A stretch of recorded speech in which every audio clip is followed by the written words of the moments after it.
میری چچی میری خالہ بھی تھیں اور ہم سے بہت محبت کرتی تھیں اور شروع سے ہی ہم سب ساتھ رہتے تھے۔ دادا دادی کا ایک بڑا سا حویلی نما گھر تھا۔ دادا کی خواہش تھی کہ بیٹے بہویں پوتے اور پوتیاں سب ان کی نظروں کے سامنے رہیں، تبھی دونوں بیٹوں کے لیے ایک ہی گھر سے بہو بھی لائے۔ کہتے تھے یہ سگی بہنیں ہوں گی تو کبھی میرے لڑکوں کو جدا نہ کریں گی۔ ان کی بات بھی ٹھیک تھی۔ امی اور خالہ کئی برس ایک ساتھ دادا کے گھر میں رہیں، انہوں نے کبھی بھی آپس میں کوئی جھگڑا نہ کیا۔ ہم میں اور چاچی یعنی خالہ کے بچوں میں کبھی کوئی فرق نہیں رہا تھا۔ ہم یوں ساتھ پلے بڑے تھے جیسے آپس میں سگے بہن بھائی ہوں۔ زندگی ہمیشہ یکساں نہیں رہتی۔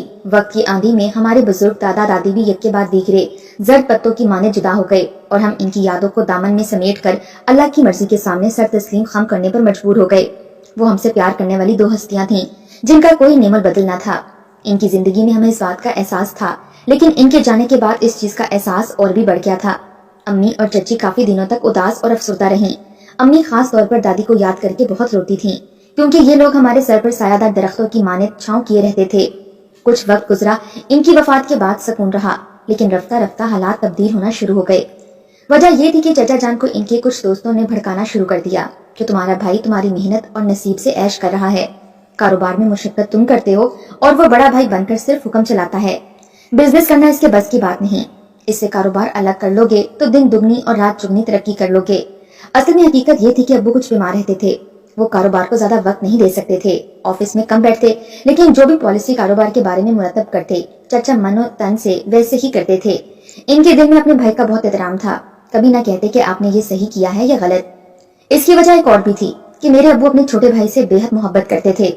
انہوں نے کبھی بھی چچا سے حساب و کتاب نہیں کیا تھا، کیونکہ سارے پیسے اور منافع کا خیال چچا ہی رکھتے تھے۔ ابو اور چچا کے مشترکہ کاروبار کی بنیاد دادا جان نے رکھی اور پھر دونوں بھائیوں نے مل کر اس کو بڑھایا تھا۔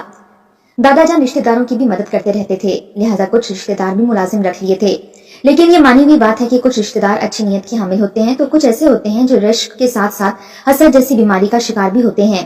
مبین صاحب ایسے ہی ایک عزیز تھے، وہ دادا کے چچا زاد بھائی کے بیٹے تھے، لیکن انہوں نے اچھی فطرت نہ پائی تھی۔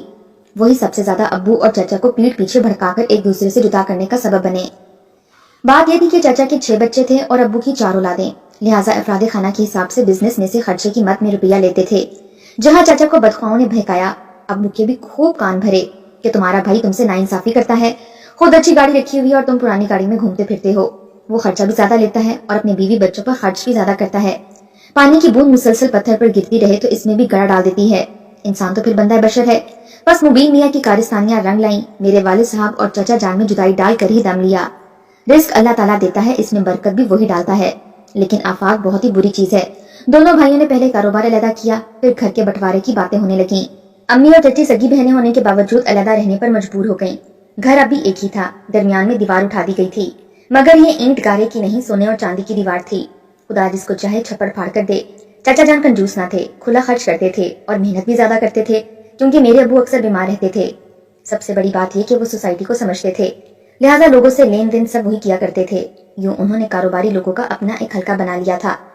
جب سرمایہ اور بزنس میں بٹوارا ہو گیا تو چچا کے پبلک تعلقات ان کے بہت کام آئے، جبکہ والد صاحب کو تو مارکیٹ میں کوئی جانتا ہی نہیں تھا۔ ان سب باتوں کا نتیجہ یہ ہوا کہ چچا کا نیا کاروبار ککڑی کی بیل کی طرح بڑھنے لگا اور دیکھتے ہی دیکھتے وہ لکھ پتی سے کروڑ پتی ہو گئے۔ عظمیٰ میرے چچا ہی کی بیٹی تھی، وہ میری دوست اور میرے بھائی شہروز کی بچپن کی منگیتر تھی۔ وہ ایک پل بھی ہمارے بغیر نہ رہتی تھی۔ ہم سمجھتے تھے دیوار بیچ میں آ گئی ہے تو کیا ہوا، دل ہمارے ایک ہی ہیں، ہم کبھی بھی جدا نہ ہوں گے، لیکن معلوم نہ تھا کہ کبھی اتنا فاصلہ پیدا ہو جائے گا کہ ایک دوسرے کی شکل دیکھنے کو بھی ترس جائیں گے۔ یہ فاصلہ صرف اور صرف دولت نے پیدا کیا تھا۔ عظمیٰ سے شہروز کی منگنی بچپن میں ہی ہوئی تھی۔ جب سنا کہ اس کے لیے اچھے رشتوں کی تلاش ہو رہی ہے تو اپنے کانوں پر یقین نہیں آیا۔ چچی امی کے پاس آ کر سناتی کہ آج فلاں اعلیٰ آفیسر کا رشتہ میری عظمیٰ کے لیے آیا ہے، بتاؤ یہ رشتہ کیسا رہے گا۔ امی سگی بہن کے منہ سے ایسی باتیں سنتی تو خون کے گھونٹ پی کے رہ جاتی۔ وہ اکثر ان باتوں کو شہروز سے چھپا لیا کرتی تاکہ اس کا دل برا نہ ہو۔ شہروز عظمیٰ سے بہت محبت کرتا تھا، وہ یہ برداشت نہیں کر سکتا تھا کہ عظمیٰ کہیں اور بیاہی جائے۔ ہمیشہ ساتھ رہنے والے، ہر دم پیار کرنے والے رفتہ رفتہ بدلتے جا رہے تھے، یقین نہیں آتا تھا۔ ابو بھی مزید بیمار پڑ گئے۔ شہروز کو بزنس کا کوئی تجربہ نہ تھا، وہ ایک بہت ہی اچھا طالب علم تھا، لیکن کاروباری رموز سے ناشنا تھا۔ دوسری طرف چچا کا شمار معاشرے میں نمایاں سرمایہ داروں میں ہونے لگا۔ ان کا رویہ اور فطرت بہت ہی بدل چکی تھی۔ اب شہروز کو اندازہ ہونے لگا تھا کہ شاید عظمیٰ اس کی نہیں ہو سکتی۔ وہ ہر وقت اداس رہنے لگا تھا۔ میں اس کی بڑی بہن تھی، اس کو ہر وقت کرتا دیکھ کر بہت ہی دکھ اور تکلیف ہوتی تھی۔ ایک دن عظمیٰ مجھ سے ملنے آئی، تو کہنے لگی سائرہ شاید ہم لوگوں کا ساتھ چند دن کا ہے، کیا پتا پھر کبھی مل پائیں یا نہیں، کیونکہ ابو ایک بہت ہی شاندار بنگلہ بنوا رہے ہیں اور ان کا ارادہ ہے کہ ہم یہ پرانا مکان چھوڑ کر بہت جلد وہاں شفٹ ہو جائیں۔ میں اپنے بھائی کا دکھ جانتی تھی۔ میں نے اسے کہا عظمیٰ خدا کے لیے تم نہ بدلو، وقت ہمارے درمیان جدائی کی مضبوط دیوار کھڑی کرنے والا ہے، لیکن اگر تم ساتھ دو اور میرے بھائی کا ساتھ دو تو دولت کا کیا ہے، میرا بھائی پھر سے دولت کما لے گا۔ عظمیٰ نے کہا سائرہ ابو امی مجھے کبھی معاف نہیں کریں گے، انہوں نے مجھے صاف انکار کر دیا ہے، میں چاہتے ہوئے بھی شہروز کا ساتھ نہیں دے سکتی، اب یہ ممکن نہیں ہے۔ ابھی وہ یہ باتیں کہہ ہی رہی تھی کہ میں نے مڑ کر دیکھا تو شہروز دروازے میں کھڑا ہماری باتیں سن رہا تھا۔ وہ تیزی سے مڑا اور اپنے کمرے کی طرف چلا گیا۔ اس کی حالت دیکھ کر میں بھی اس کے پیچھے لگ گئی۔ جب میں کمرے میں داخل ہوئی تو وہ اپنی اسٹڈی ٹیبل پر بیٹھا کوئی کتاب کھول چکا تھا۔ میں نے اسے کہا شہروز عظمیٰ باہر بیٹھی ہے، تم جا کر اس سے بات کرو، اس کو اپنے ساتھ ملا لو، وہ تمہاری بچپن کی منگیتر ہے اور تم سے محبت کے دعوے بھی کرتی رہی ہے، کسی اور سے شادی سے انکار کر دے گی تو اس کے ماں باپ خود بخود مجبور ہو جائیں گے۔ میں اپنے بھائی کو دیکھ کر بہت دکھ اور تکلیف محسوس کر رہی تھی۔ تبھی شہروز نے جواب دیا آپا آپ دکھ نہ کریں، دولت ایسی شے ہے کہ بڑے بڑوں کے پتے پانی کی طرح کر دیتی ہے، دولت میں بڑی طاقت ہے۔ ابو کی بیماری نے ہم کو آگے نہیں بڑھنے دیا، بزنس تو ختم ہو گیا ہے، لیکن آپ دیکھنا میں تعلیم حاصل کرنے کے بعد اپنے گھر کی کایا پلٹ دوں گا، یہ میرا عزم ہے۔ اس کے چہرے پر کرب کے واضح آثار موجود تھے۔ آپ چاچا اور چاچی سے کوئی امید نہ رکھیں، اور ہاں عظمیٰ سے بھی نہیں۔ یہ کہہ کر وہ دوبارہ اپنی کتاب پڑھنے میں مشغول ہو گیا۔ میری آنکھوں میں آنسو تھے کیونکہ میں اس کا ٹوٹا ہوا دل صاف محسوس کر سکتی تھی۔ میرے دل سے اپنے بھائی کے لیے خوشیوں اور کامیابی کی دعا نکلی۔ جب میں شہروز کے کمرے سے پلٹ کر باہر آئی تو دیکھا کہ عظمیٰ بھی کب کی جا چکی تھی۔ وقت گزرتا رہا، ایک دن آیا کہ ہم چاچا چاچی اور ان کے بچوں سے میر ملاقات کو بھی ترسنے لگے۔ وہ ہم سے مکمل طور پر دور جا چکے تھے کیونکہ ان کا نیا بنگلہ مکمل ہو چکا تھا اور وہ اس میں شفٹ ہو چکے تھے۔ اب کہیں کسی رشتہ دار کی شادی میں آمنا سامنا ہو جاتا تو ایک دوسرے سے نظریں چرا لیتے تھے۔ شہروز بھی عظمیٰ کے سامنے آنے سے کترانے لگا تھا۔ وہ جو خاندان بھر میں اس کی منگیتر کہلاتی تھی اب اس کو دیکھ کر منہ پھیر لیتی یا ادھر ادھر ہو جاتی تھی، لیکن میں عظمیٰ کو الزام نہیں دے سکتی۔ میں سمجھتی تھی یہ سب بڑوں کا کیا دھرا تھا، اگر چاچا چاچی نہ بدلتے تو ایسا کیوں کر ہو سکتا تھا، بچوں کو بھی انہوں نے ہم سے دور کیا تھا، خاص طور پر چچی نے۔ مجھے اس بات کا بہت افسوس تھا کہ ہماری سگی خالہ بھی ہماری اپنی نہ نکلی۔ میں شہروز کی ڈھارس بنتی تھی مگر میرا بھائی مجھ سے زیادہ حقیقت پسند تھا، وہ الٹا مجھے کہتا تھا سائرہ آپی ہم کو ہر حالت میں حقیقت تسلیم کر لینی چاہیے، کیونکہ غریب کا کشکول الفت ہمیشہ خالی ہی رہتا ہے۔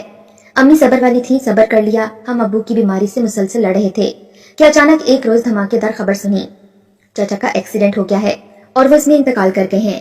یہ ثانیہ جان لیوا تھا، جو بھی تھے وہ ہمارے چچا تھے اور بچپن میں ہم کو انہوں نے بے حد پیار دیا تھا، ہم اس وقت کے پیار کو کبھی نہیں بھلا سکتے تھے۔ ابو کی حالت یہ خبر سن کر الگ بہت بری تھی، وہ اپنے چھوٹے بھائی سے آج بھی بہت ہی محبت کرتے تھے۔ ہم سب کو لے کر وہ اپنے بھائی کے گھر پہنچے۔ مشکل وقت تھا لیکن آخر گزر ہی گیا۔ 40ویں کے بعد چچی گھبرائی ہوئی ہمارے گھر آئیں۔ ابو سے کہا بھائی کاروبار آپ کو سنبھالنا ہوگا ورنہ بزنس اور روپیہ دونوں برباد ہو جائیں گے، میں نہیں چاہتی کہ غیر لوگ ہمارے کاروبار کو فنا کر کے اپنی جیبیں بھر لیں، آج کل کسی کا بھروسہ نہیں ہے، آپ کل بھی ہمارے تھے اور آج بھی ہمارے ہیں۔ شہروز بھی ماشاءاللہ پڑھ لکھ کر اس قابل ہے کہ آپ کا بازو بنے اور پھر میں اس کو اپنی فرزندی میں قبول کر لوں گی۔ اصل میں چچا کی 4 بیٹیاں اور 2 چھوٹے بیٹے تھے، دونوں بیٹے ابھی اسکول جاتے تھے، اسی لیے کاروبار سنبھالنا ان کے لیے ایک ناممکن بات تھی۔ والد صاحب کو یقین نہیں آ رہا تھا کہ کل آنکھیں پھیرنے والے آج پھر غیر سے اپنے بن رہے ہیں۔ انہوں نے امی سے مشورہ کیا، امی کہنے لگی جو ہوا سو ہوا، اس کو ایک بھیانک خواب سمجھ کر بھلا دیں۔ آج زہرہ ہمارے پاس آئی ہے، ہم نے گلے سے نہ لگایا تو خدا نہ خواستہ ہمارے دشمنوں کی طرف مدد کی غرض سے دیکھنے لگے گی اور پھر موقع پرست موقع سے فائدہ اٹھائیں گے۔ والد صاحب خود چاہتے تھے کہ ان کے بھائی کا گھرانہ برباد نہ ہو اور بربادی سے بچ جائے، انہوں نے حامی بھر لی اور پھر سے کاروبار کی بھاگ دوڑ سنبھال لی۔ اس بار انہوں نے شہروز کو بھی ہدایت کی کہ وہ کاروبار میں ان کا ساتھ دے تاکہ اس کو بھی کاروبار کی سمجھ بوجھ حاصل ہو۔ شہروز ابو کے ساتھ آفس جانے لگا تھا لیکن وہ چچی کے گھر نہیں جاتا تھا، اس کے دل پر ایسی چوٹ لگی تھی کہ اس کا دل چچا کے گھر والوں کی طرف مائل ہی نہیں ہوتا تھا۔ امی ابو اور باقی سب گھر والے خالہ کے پاس ان کی اشک روئی کرنے جاتے تھے لیکن شہروز نہیں جاتا تھا۔ چچا کی وفات نے زہرہ چاچی کا قبلہ سیدھا کر دیا تھا، وہ اب پہلے کی طرح پیار سے ملنے لگی تھیں۔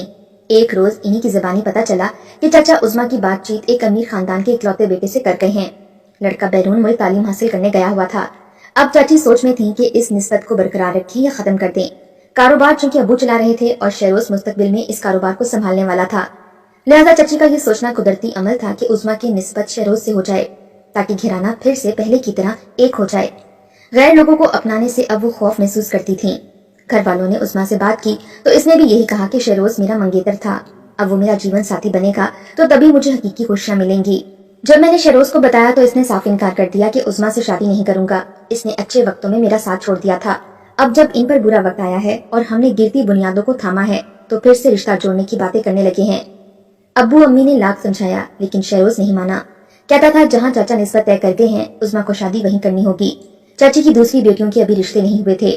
عظمیٰ سے چھوٹی بہن عائشہ کی شادی ابو نے غیروں میں کی، اس کے بعد باقی دونوں بہنیں سدرا اور فائزہ میرے دونوں چھوٹے بھائیوں سے بیائی گئیں۔ اس طرح یہ ٹوٹا ہوا خاندان پھر سے ایک ہو گیا، لیکن عظمیٰ اور شہروز ابھی تک بن بیاہ ہی تھے۔ شہروز نے ابو کے ساتھ کاروبار سنبھال لیا تھا، اپنی فراست سے نہ صرف بزنس کو بڑھایا بلکہ دن دگنی اور رات چگنی ترقی کی۔ چچا کی تینوں لڑکیوں کو شادی پر بھاری سیٹ بنوا کر دیے، علیحدہ علیحدہ مکان بھی لے کر دیے۔ بڑی خالہ کے گھر سے میرے لیے رشتہ آیا تو شہروز نے مجھے بھی بہت دھوم دھام سے رخصت کیا۔ میں تو اپنے گھر والی ہو گئی، لیکن مجھے ہر وقت شہروز کی فکر کھائی جاتی تھی۔ اس سے کئی دفعہ بات کرنے کی کوشش کی مگر عظمیٰ پر آ کر اس کے ذہن کی سوئی اٹک جاتی تھی، اور دوسری طرف عظمیٰ تھی جس نے صاف کہہ دیا تھا کہ شادی کرے گی تو صرف شہروز سے، ورنہ عمر بھر غیر شادی شدہ رہے گی۔ وقت یوں ہی گزرتا رہا، ہم سب بال بچوں والے ہو گئے۔ امی ابو چاچی بزرگی کی طرف سفر کر رہے تھے۔ مجھے شہروز اور عظمیٰ پر رہ کر غصہ آتا تھا۔ میں اچھی طرح جانتی تھی کہ یہ دونوں ابھی بھی ایک دوسرے سے اندر ہی اندر محبت کرتے ہیں، لیکن شہروز کا دل ٹوٹنے کے بعد وہ اپنی ضد پر قائم ہو گیا تھا۔ اس کی ضد سے ہار کر امی نے اس کے لیے باہر لڑکیاں دیکھنی شروع کر دیں کہ یہی صحیح، لیکن کسی طرح بیٹے کا گھر تو بسے۔ لیکن شہروز بہانے بہانے سے ہر رشتہ ٹھکراتا رہا، کہتا تھا کوئی لڑکی پسند آئے گی تو ضرور کر لوں گا امی۔ انہی دنوں عظمیٰ شدید بیمار پڑ گئی، اسے سانس کی شدید تکلیف ہوتی تھی اور کبھی کبھی منہ سے خون بھی آنے لگا تھا۔ 3-4 ڈاکٹروں کو دکھایا لیکن کسی کو بیماری کا پتہ نہ چل رہا تھا۔ شہروز سمیت سارا خاندان بے حد پریشان تھا۔ ایک دن شہروز ہی عظمیٰ کو ایک نئے ڈاکٹر کے پاس لے کر گیا۔ ڈاکٹر نے شہروز سے کہا کہ ظاہری علامات سے مجھے لنگ کینسر کی بیماری لگتی ہے، لیکن آپ مزید کچھ ٹیسٹ کروا لیں پھر ہی حتمی فیصلہ ہوگا۔ کینسر کا نام سن کر شہروز کے سر پر آسمان گر گیا، اس کے پیروں تلے سے زمین نکل چکی تھی۔ وہ یہ سوچ بھی نہیں سکتا تھا کہ عظمیٰ ہمیشہ کے لیے بھی اس سے جدا ہو سکتی ہے۔ وہ عظمیٰ کو لے کر گھر آیا اور اس نے امی سے کہا کہ میں عظمیٰ سے محبت کرتا ہوں، اسی لیے ہر رشتہ ٹھکراتا رہا، آپ میری اس کے ساتھ فوراً شادی کر دیں۔ امی روتی تھیں اور کہتی تھیں کہ اب تم کو ہوش آیا ہے جبکہ اس کی زندگی کا سورج ڈوبنے کو ہے، اب 2-4 دن کا ساتھ کیا خوشی دے گا۔ لیکن بھائی بضد ہو گیا اور اتنی مہلت بھی نہ دی کہ ہم ٹھیک طرح سے ان کی شادی کی تیاری کر پاتے۔ وہ 2 دن کے اندر اندر عظمیٰ کو اپنی دلہن بنا کر گھر لے آئے۔ قدرت کے بھی عجیب کھیل ہیں۔ شادی کے 1 ہفتے بعد عظمیٰ حیرت انگیز طور پر صحت یاب ہونے لگی۔ بھائی نے ان کے وہ ٹیسٹ کروائے جو ڈاکٹر نے کہے تھے۔ جب وہ اس ڈاکٹر کے پاس گئے تو ڈاکٹر نے کہا کہ پہلی خوشخبری تو یہ ہے کہ عظمیٰ کو لنگ کینسر نہیں ہے بلکہ صرف ٹی بی ہے، اور دوسری یہ کہ آج کل کے زمانے میں ٹی بی کا علاج بہت آسان ہے۔ آپ لوگ پریشان نہ ہوں، انشاءاللہ عظمیٰ بہت جلد ٹھیک ہو جائے گی۔ یہ خبر ہمارے پورے خاندان کے لیے سوکھے صحرا میں بارش سے کم نہ تھی۔ آج اس بات کو بھی 3 سال گزر چکے ہیں۔ عظمیٰ اور شہروز کی 1 سال کی بیٹی ہے اور وہ دونوں خوش و خرم زندگی گزار رہے ہیں۔